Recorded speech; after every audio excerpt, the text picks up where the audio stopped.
Um,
Today on MHK All Day, a long-awaited degree from K-State was given to the Kansas farmer who sent an N95 mask to the governor of New York. And we visit with families who are having to change the dates of their weddings and baby showers due to the coronavirus pandemic.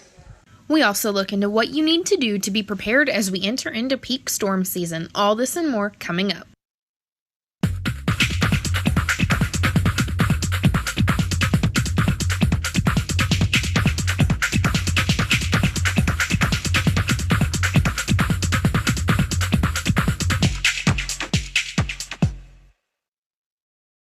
Good morning and welcome to MHK All Day. I'm Molly Hackett. And I'm Monica Diaz. Today we have an update on the Kansas Democratic primaries and stress relief guide for students entering finals week. But first we go to Dawson Wagner for our News in 90.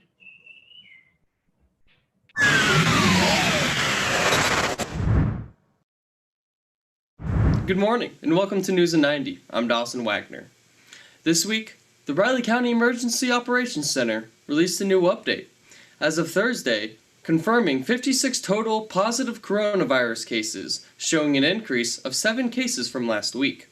As well, currently 62% of patients have recovered and 575 tests have resulted negative, with 49 still pending. And with the continuation of the spread of this virus throughout Kansas, and May 6th, marking a total of 6,144 confirmed cases in the state, there have been many questions to as when this will all be resolved, and when campuses like Kansas State University will begin reopening for the fall.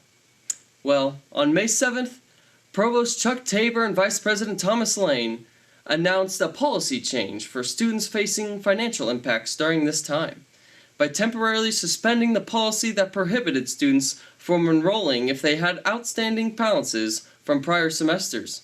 This provides the opportunity for students who owe the university $2,000 or less to enroll for the next semester, and students who have a balance of more than $2,000 will continue to have an enrollment hold placed on their account and are encouraged to contact the cashier's office to discuss payment options. To conclude this week on News in 90, a new task force that Manhattan Mayor Usha Reddy named 24 people with different backgrounds and specialties in the community to be a part of. Reddy said in a statement that Manhattan and the Flint Hills region has an abundance of talent, resources, and motivation to work within the unique parameters in place due to the pandemic as we begin the journey towards a new sense of normalcy. That's your News in 90 this week, and for the last time this semester, I'm Dawson Wagner for MHK All Day. Many states across the U.S. are now starting to wrap up their stay-at-home orders, but that does not necessarily mean things will go back to normal, how they once were before all the executive orders took place. Kansas's stay-at-home order ended May 3rd with some businesses starting to open back up. Kansas will gradually start to open the state through 3 phases. Phase 1 allows for mass gatherings of 10 or less people. Many businesses are altering their hours and are only allowed to have 50% capacity. They'll also be making sure that customers are keeping a 6-foot social distance from one another. Phase 2 starts on May 18th and allows for mass gatherings of no more than 30 people. Bars and nightclubs will be allowed to open, but cannot exceed 50% capacity, with people keeping a 6-foot social distance between them. Swimming pools, community centers, libraries, and child care facilities are also allowed to open. Phase 3 starts on June 1st, allowing for mass gatherings of no more than 90 people. People are allowed to go back to work, non-essential travel can resume, and dining in restaurants is permitted as long as people keep a 6-foot social distance from one another. Executive orders like Virginia's won't be lifted until June 10th, while some states like Wyoming and South Dakota never had orders put in place, just recommendations. Kansas's neighboring state of Oklahoma already opened back up on the 24th of April. They are also implementing a 3-phase approach that started on May 1st. California's order that was issued on March 19th has currently no set end date. While some states are easing up on the guidelines, it'll be hard to tell when things go back to what was once considered normal. In the fight against coronavirus, first responders are on the front lines risking infection to help people in their community. Riley County Emergency Medical Service crews are taking extra precautions to keep themselves and their families safe. When individuals call 911, dispatchers may ask more questions than usual, specifically regarding whether or not callers are displaying symptoms associated with COVID-19. If someone in need of emergency medical attention does have symptoms, as a precaution, only one person from the ambulance crew will make initial contact on site. This measure is meant to reserve personal protection equipment. Additionally, other precautions are being taken behind the scenes to keep first responders healthy, like limiting interaction with the public and prohibiting interaction between crews assigned to different stations. But at its core, EMS Director David Adams said the quality of care provided by first responders hasn't changed. So we're treating our patients just like we would, with some precautions, with some pieces in place to kind of help us. In April, a Kansas farmer made national news when he sent a single N95 mask to New York Governor Andrew Cuomo to give to a doctor or nurse in that state. Earlier this week, in return, that farmer received a long-awaited bachelor's degree from Kansas State University. Dennis Runke, a former farmer from Troy, Kansas, was awarded a degree from Kansas State University. His story made national headlines when he sent a letter in a solitary N95 mask to New York Governor Andrew Cuomo. Governor Laura Kelly explained on her Twitter that Dennis was 2 credits away from earning his agriculture degree when his father passed away. He then left school to take care of his mother and farm, never receiving his degree. Until this week, Kansas Governor Laura Kelly and a K-State President, Richard B. Myers, gave him his bachelor's degree. I've waited half a century to receive my college degree and had pretty much written off any chance of getting it. It would not have happened had I not mailed in that one N95 mask to Governor Cuomo. Nearly half of the many letters I received said that they were moved to tears when Governor Cuomo read my letter aloud. My life is forever changed. Last weekend, Kansas held its Democratic primary to decide which presidential candidate would receive its delegates. The results are in, and they show a historically high voter turnout. Last Saturday was the official Kansas Democratic primary, which for the first time used an all mail-in ballot system in order to take precautions during the coronavirus pandemic. This has resulted in 100,000 more ballots processed than in 2016, tripling the voter turnout. The results are in, and former Vice President Joe Biden overwhelmingly won with 77% of the Democratic votes. Although Senator Bernie Sanders has resigned his campaign, he still won 10 delegates in our state. In Kansas, the Republican Party canceled their primary in an anonymous selection for incumbent President Trump. Up next, we visit with some families about how they are rearranging major life events like weddings during the coronavirus pandemic. And later, we learn some stress release tips. From the golden flowers that give our state its nickname, to Kansas City's smoky scarlet barbecue, past the unique tint of limestone bedrock, we drive with pride to support future K-Staters. From the hilltops of Lawrence to the familiar streets of Aggieville, we love to show our purple pride. Whether you are K-State alumni or Wildcat fans, purchase the #1 Affinity license plate in Kansas today and help us paint the highway purple. What ignites inspiration? It's sparked in every victory, every banner carried high. It's lit in traditions that bind each generation together. It's found in the people who push us to never settle and who serve those without a voice. It's iconic. It's groundbreaking. It's a new generation of world changers and answer seekers. What ignites inspiration? Tradition. Passion. You. Land Grant University, entrusted with serving the needs of our communities and world through the nation's most important research and testing. We don't cater to what's popular. We come together to find out what's next, what will save lives and better the world. Since 1863, our values haven't changed, but our methods have. What defines a land grant university? Community. Progress. You. Open doors, warm hellos, classes spark ideas, traditions create memories, labs lead to partners, late nights, crazy nights. Hail, hail, hail? Shh. Studying hard, hardly studying. One last Manhattan sunset, caps and gowns, pomp and circumstance. We're on this journey together, remembering that every open door can lead to a warm hello. What is the K-State experience? Family, pride, you. As the peak spring storm season is rapidly approaching, officials share some expert tips on how to stay prepared and safe. For many across the Midwest, spring storms are fairly normal, but it's important to make sure that you are ready to take shelter at any moment. Pat Collins, the Riley County Emergency Management Coordinator, has some tips to keep you safe. Let me start off with the first thing you need to do is be aware that you could have severe weather coming in. I know there's a lot of people say, well, I didn't even realize that it was going to storm that day, so if you check the weather this time of year, you start seeing clouds build up, start that preparedness, get some kind of idea, situational awareness. The other thing is, don't wait for the sirens. There a lot of times people say, well, I'm going to wait for the siren. Well, there's a multitude of ways to get notified of the pending disaster. You need multiple ways to get notified. Many people don't realize how dangerous these storms can be and how fast they can get to you. In 2007, Greensburg, Kansas was hit by a tornado causing $250 million in damage. In 2008, Chapman, Kansas was hit by a tornado that took out 70% of the town, and in 2016, Chapman was again narrowly missed being hit by another EF4 tornado. In 2019, Lawrence, Kansas was hit by a tornado that stayed on the ground for 31 miles and entered into Leavenworth County, injuring 17 people and flattening nearly 60 homes. Dustin Hessman, a storm chaser from Garden City, Kansas, said that tornadoes are very odd. They do weird things. Some tornadoes you don't even see, either because there's not a funnel all the way to the ground or because they're, being shielded by rain. So you don't know there's a tornado there. That's why it's a really big hazard to try and watch the storm.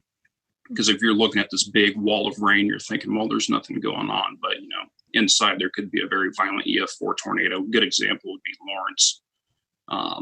That tornado you couldn't see at all. So the next time you're getting ready for your tornado shelter, make sure you have your pet, your food, water, all your necessary prescriptions, and you have a blanket and pillows inside of a room without windows for your safety. if you want an exact list of everything recommended that you should have in your shelter, you can look on ready.gov or you can Google Tornado Preparedness Kit, and there are many options that can fit into your price range.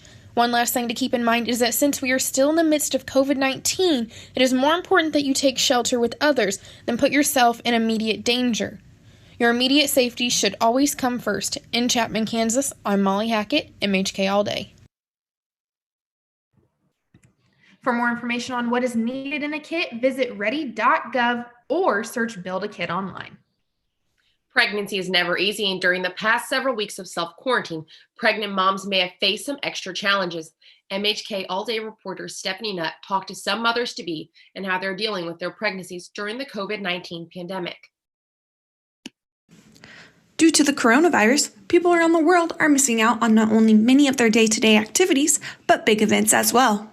These include things such as graduations, weddings, and pregnancies. Because of COVID-19, women around the world are experiencing their pregnancies like never before. Emily Page, who is 23 weeks pregnant, talks about how her doctor appointments go for her and her boyfriend, Eduardo De La Rosa. Before all of this, Eduardo and I both got to go back together. And we both got to ask questions and hear the heartbeat, see the sonogram, all that good stuff. The doctor really kept him included in everything. And since quarantine has started, she either does telemedicine calls, so I don't go in at all. She just calls me and asks how I'm feeling, which kind of worries me because I feel like I'm not getting the full experience and I want to hear my baby's heartbeat. Or it's just me, Eduardo has to wait outside of the lobby, in the car, or can't go at all and have to wear a mask the whole time. And it's just a really quick appointment. I haven't been able to have any sonograms, just heartbeats. And so I feel like I'm not getting the whole experience. The worst thing about being pregnant during the COVID-19 pandemic for Paige is how much she worries because of the uncertainty of everything. It's a lot of anxiety, especially with this whole quarantine thing. There's a lot of unknown right now. So you don't know who you can have in the hospital. It causes a lot of anxiety. So I think just literally being stuck in the house, thinking about everything that you should be doing, but you can't do, really, really freaks you out. Madison Newman, who is 35 weeks pregnant, talks about accommodating her baby shower over the concerns for the health and wellness of those attending it. Originally, we're pretty adamant about keeping the first postpone, which was over a month after we had originally planned it. And then, things just still didn't look super great. So we're going to do what's called a drive-through baby shower where people can come by and still bring a gift, but ultimately just say hi. And Mothers-to-be in Kansas will possibly be able to go out to shop for their babies as soon as May 18th. Reporting from Wichita for MHK All Day, I'm Stephanie Nutt. Baby showers and other small gatherings can start taking place on May 18th, as long as no more than 30 individuals are assembled, according to the Kansas reopening guidelines. Up next, we have stress relief tips for students heading into finals week during these strange times. And later, we look at this semester of MHK All Day in review. Knowledge is more than a piece of paper. It's being committed to leaving the world a better place, dedicated to limitless learning, conducting research that is tried and true, and then tried again, crossing disciplines, blazing trails, discovering better methods that lead to global solutions. What is the K-State graduate student experience? Unrestricted, proven, you. The heart-pounding roar, a sea of purple, wielding twists and turns, a sincere smile and simple phrase. Legacies that span generations, blurring the line between fans and family. Believing we bleed a different color. Foundations defined by a single stone. That special place you love full well. What makes traditions unforgettable? Loyalty. Purple. You. The limestone embedded in our history is the foundation of who we have become and what we can become tomorrow. We find inspiration in the past, new possibilities in our present, and anticipation for tomorrow's journey. Yesterday's triumphs are today's proud traditions. A transformation where a hall becomes a home, students become family, and research becomes reality. How do we build upon K-State's strong foundation? Innovation, collaboration, you. Open doors, warm hellos, classes spark ideas, traditions create memories, labs lead to partners, late nights, crazy nights. Hail, hail, hail? Shh. Studying hard, hardly studying. One last Manhattan sunset, caps and gowns, pomp and circumstance. We're on this journey together, remembering that every open door can lead to a warm hello. What is the K-State experience? Family, pride, you. Welcome back to MHK All Day. We have some updates on K-State alumni who is retiring from the NFL. Let's go to Daisy Hagedorn for more. Daisy.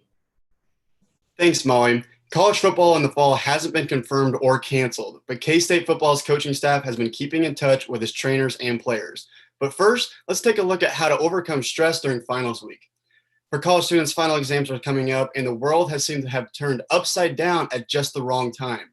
Reporter Bailey Matthews has some tips on how we can make this time a little less stressful. It's important to know that these are challenging times that no one planned for, and it's okay if this had an impact on how you're feeling about your exams. It's totally normal, but here are some things that I found from Psych Central that might be useful for you. Get enough sleep. Establishing a good sleep routine is important for both your physical and mental health.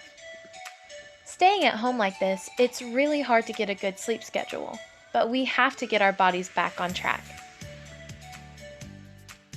You might think pulling an all-nighter studying is going to help you on your exam, but in reality, you'll feel exhausted and may even perform worse on your finals. So turn your favorite show off and get to bed.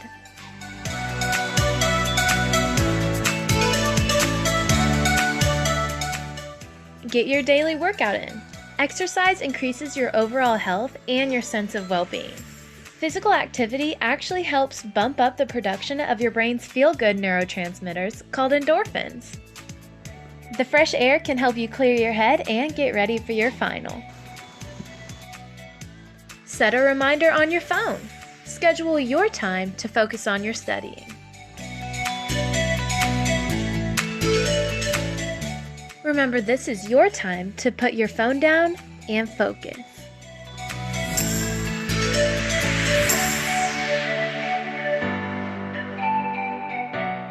In times like these, it's natural for us to think or worry about what might happen in the future. So what we can do is focus on what we can control.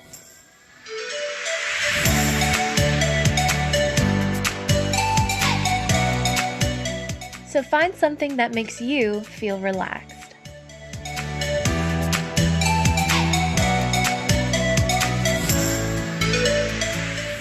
A lot of people forget to eat when they're stressed out, so don't forget to fuel your body. Eat some brain food.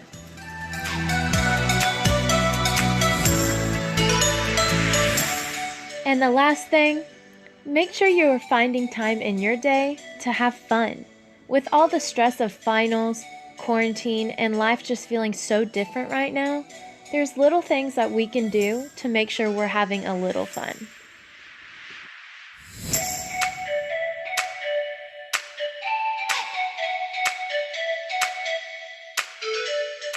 I hope you can find this helpful as you're ending this semester of school.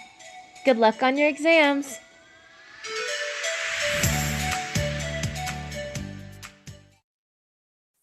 Thanks, Bailey. These are definitely stressful times. Following these tips may make your life a little easier. Classes are scheduled for fall, but still no news about college football. For now, all student athletes can do is focus on staying active at home and getting good grades. Kansas State football's offensive coordinator, Courtney Messingham, says the players' schedules have changed significantly. We run Zoom meetings and we'll have all of them together from like a position meeting. The NCAA allows us to have a number of hours that we can have position type meetings, but our strength staff's been on the phone with them more than we have individually, talking about what is your setting. Do you have a bench at home? Do you have the dumbbells? What do you have? So each guy's got his mapped out a little bit through our strength staff. The bigger thing, though, for me with that schedule is I still am a big believer that you're going to grow and you're going to have gains if you'll sleep from 11 o'clock at night till 6 in the morning. Well, that's not the average young man. I mean, they're up at midnight or 1 or 2 playing games online that they're playing with their buddies. And it's stuff that I don't know anything about hardly. But what I'm getting at is it's trying to get them to understand that I know life has changed, but if you can map your day out and include everything from when am I going to eat, what type of nutrition am I getting in, okay, I'm going to work out. A lot of our guys, it's crazy. They're working out twice a day because just how do you fill the day? Former K-State football player Darren Sproles has announced his retirement from Philadelphia Eagles and professional football. The three-time Pro Bowler played in the NFL for 14 years and walks away with an NFL record and a Super Bowl ring. Darren Sproles is a beloved running back in Philadelphia, where he helped win Super Bowl 52 in 2018. But what he's most known for in Manhattan is his time at Kansas State. During high school, Sproles was a track and field star, running the 200 meters with a time of just 21.6 seconds in his junior year. Sproles was recruited to K-State as a running back in 2001, where he played every game his junior and senior year. During his last 2 seasons, he set 23 school records and added K-State's first Big 12 championship. Sproles was selected by the San Diego Chargers during the 4th round of the 2005 NFL Draft. Since then, he'd go on to play with the New Orleans Saints and the Philadelphia Eagles. Within 14 years in the NFL, Sproles was selected 3 times in the Pro Bowl, 2 times First Team All-Pro, and the NFL 2010's All-Decade Team. Darren Sproles will always be a legend in Manhattan after his career at K-State and in the NFL. That's all I have this week for sports and wellness. Check us out next semester for more fitness tips and sports news. Back to you, Molly. Stay tuned. After the break, we will wrap up our show for the semester.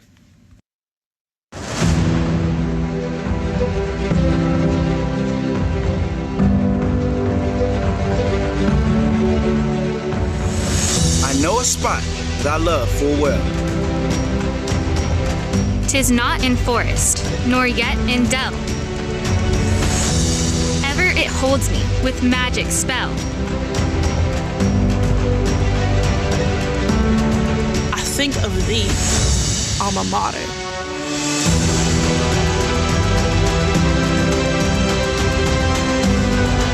We'll carry thy banner high. Long, long, may thy colors fly. Loyal to thee, thy children will swell the cry.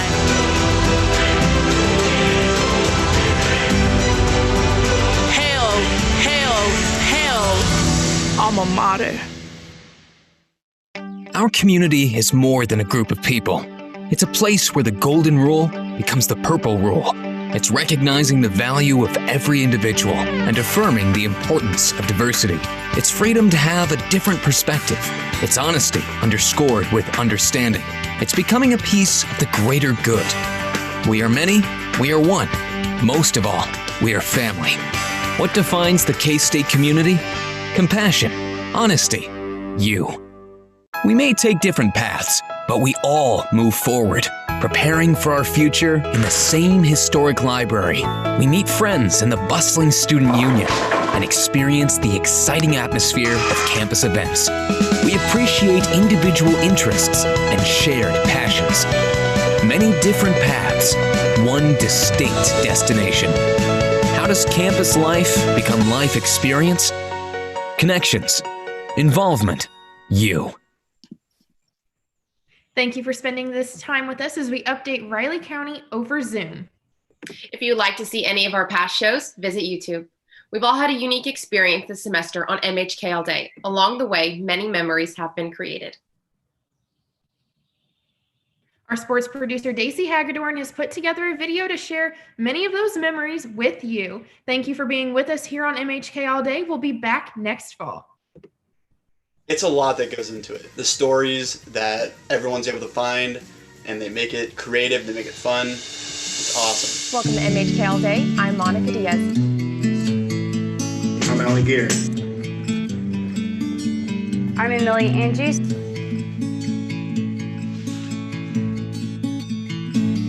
Angela Sawyer. Before falling asleep, I'm Anna Christensen. This is Bailey Matthews. I'm Daisy Hagedorn. Before falling asleep, think about I'm Dawson Wagner. Can hug again. I'm Kaylee McLaughlin. I'm Mary Chamberlain. I'm Molly Hackett. Little things we used to. I'm Nick McNamara. Unexpected and beautiful gift. I am Vedant Kulkarni. I'm Sarah Wallace. I'm Stephanie Nett.